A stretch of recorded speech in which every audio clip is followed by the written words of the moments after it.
அடுப்பில் விட்டோன்னே எண்ணெய் அப்புறம் வந்து ஓடி உருகி வந்துட்டுது.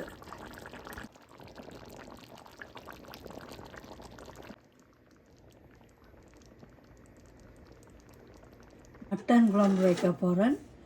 இது வந்து மட்டன் போன்ஸ் தான் எடுத்துருக்கிறேன். இதுக்கு பூண்டு, ஒரு 3 கிராம்பு, கொஞ்சம் கருவேப்பிலை, உப்பு, ஒரு பட்டை போட்டு 8 விசில் விட்டு நல்லா அவிய விட போகிறேன். இப்போ மட்டன் போன்ஸ் குழம்பு வைக்கிறதுக்கு தக்காளி எடுத்து வச்சுக்கிறேன். பூண்டு, வெங்காயம், மல்லியில் கொஞ்சமாக கருவேப்பிலை கிடந்தது அதுவும் எடுத்து வச்சுருக்கிறேன். தக்காளி வந்து தோல் நீக்கி எடுத்து வச்சுருக்கேன். ஏன்னு சொன்னால் கூடுதலாக தக்காளி சாப்பிட்டா கிட்னி ப்ராப்ளம் வரும். அப்போ அதுன்ற விதைகளை நீக்கி போட்டு தான் சாப்பிட வேண்டும். ஒரு பச்சை மிளகாய், பூண்டு, தக்காளி, கருவேப்பிலை, மல்லியில் வெங்காயம், பச்சை மிளகாய். பாருங்க மக்களை, 8 விசில் விட்டு மட்டன் போன் வந்து நல்லா அவிஞ்சு போச்சு. இனி இதை வச்சு வெங்காயம் வெந்தயம் வதக்கி ஒரு குழம்பு வைக்கலாம். இப்படியே சூப்பும் குடிக்கலாம். இப்போ ஒலிவ் ஆயில் ஊட்டுக்கொள்கிறேன். Extra virgin olive oil. இதில் மட்டன் அவிச்சு வச்சுருக்கிறேன். இப்போ ஒலிவ் ஆயில் கொதிச்சிட்டுது. எல்லா ஸ்பைசஸும் போட்டுக்கொள்கிறேன். பூண்டும் பச்சை மிளகாயும் போட்டுக்கொள்கிறேன்.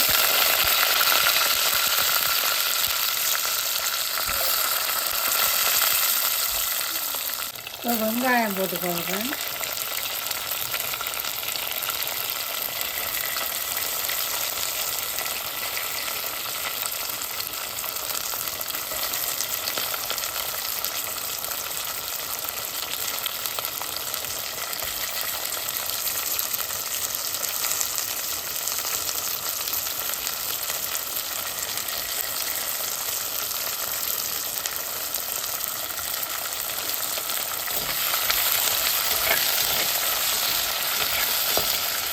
மதங்காட்டம் கொஞ்சம் உப்பு போட்டுக்கொள்ளுவோம்.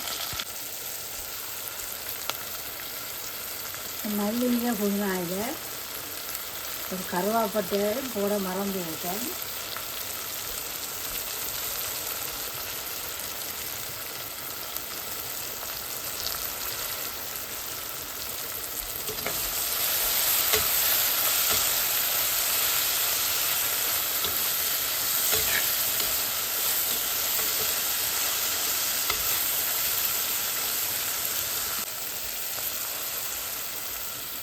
தக்காளி போட்டுக்கொள்கிறேன்.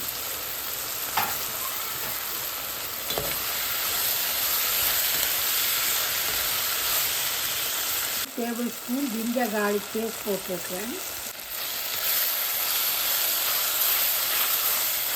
ஒரு 2 நிமிஷம் ஆடினா போதும்.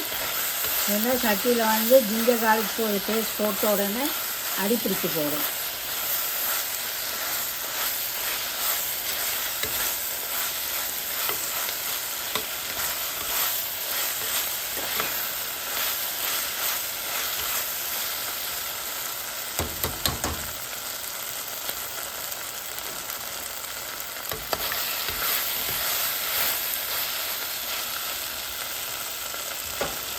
கொஞ்சமாக தண்ணி ஊற்றிக்கொள்கிறேன்.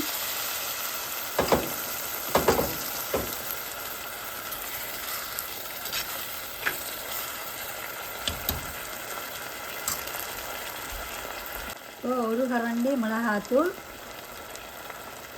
அரை கரண்டி மஞ்சள் தூள் போட்டிருக்கிறேன். ஒரு கரண்டி போட்ட காரணம் என்னென்னா எனக்கு வந்து உரைப்பு அவ்வளவு விருப்பம் இல்லை. கொஞ்சமாக பெருஞ்சீரகத்தூள் போட்டிருக்கிறேன். புளி,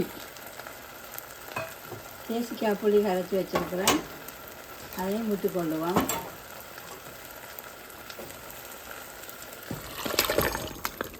இந்த போன்ஸ் இதோட கூட்டிக்கொள்ளுவோம்.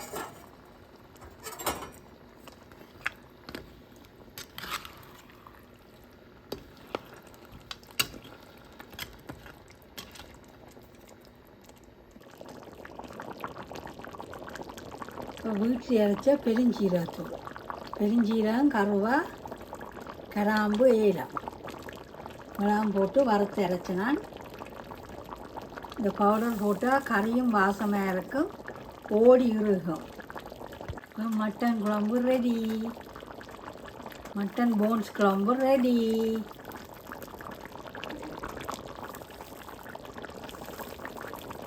மட்டன் குழம்புக்கு ஒரு தீட்டல் பச்சை அரிசி சோறு.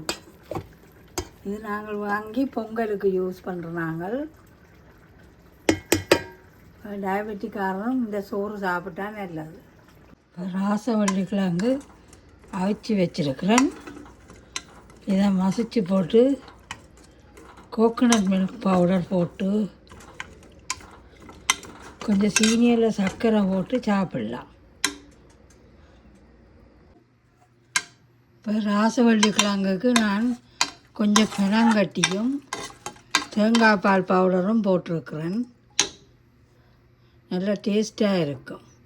பெனங்கட்டி போட்ட ராசவள்ளி கிழங்கு சூப்பராக வந்திருக்கு.